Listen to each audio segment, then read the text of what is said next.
Is it true that a bad man is better than a boring man in a relationship? I'd say that the worst thing that you can do as a man in a relationship is to be boring. And I would say that is literally worse than actively being bad. Women tend to leave men who are boring, men who don't spike their emotions. They very often tend to stay in very toxic relationships with men who bring them down and make them feel miserable. Does that mean that you should make a woman feel miserable and bring her down? No, it doesn't. But what it says is the worst thing is to actually give her no source of emotions.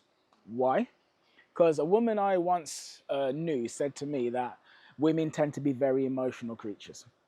And I'd say that's actually true.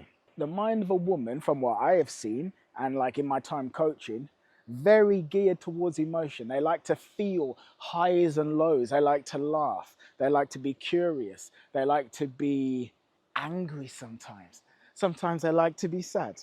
They like to be aroused at times. They like to feel things that make them feel alive. A man who is treating a woman badly, while he's doing bad things by treating her badly and he shouldn't do it, he is giving her more than the other man, because the man who is boring is just flat, like so. And there's almost nothing there.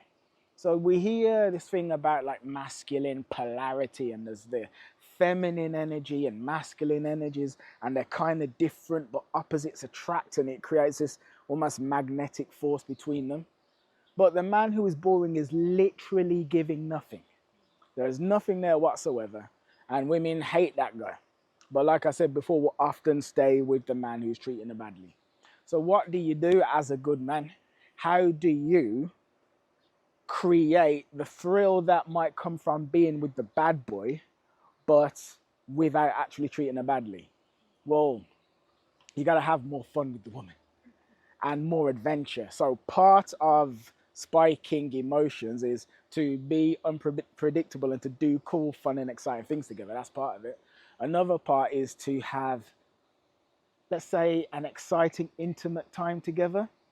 Because what happens with a lot of men is they have this complex called the Madonna whore complex, where women are either angelic beings or they're the brides of Satan.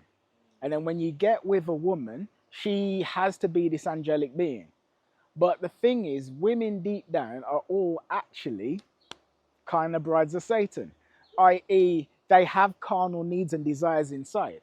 But if you're seeing your woman as an angelic being, like a Disney princess, and then you will not enter certain, let's say, territories with her because you must see her as this angelic being, then that's going to create this kind of like flat line where there's a deep and core and intrinsic part of herself that isn't really being expressed around you.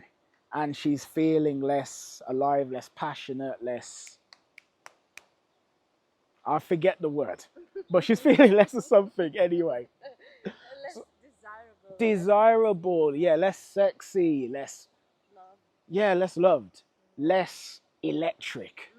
Yeah, there's a good one. So here's some things I would say. You gotta be oh, and then stand your ground as well.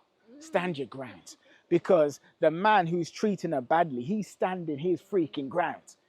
I want to do this. I don't give a crap what you want to do. I want to do this, and this is what's actually happening. Whereas a man who is flat is likely just caving into everything that she wants to do, irrespective of whether or not he actually wants to do it. He has no spine, he has no backbone, he has no purpose, things like this. I break down dating psychology like this all the time.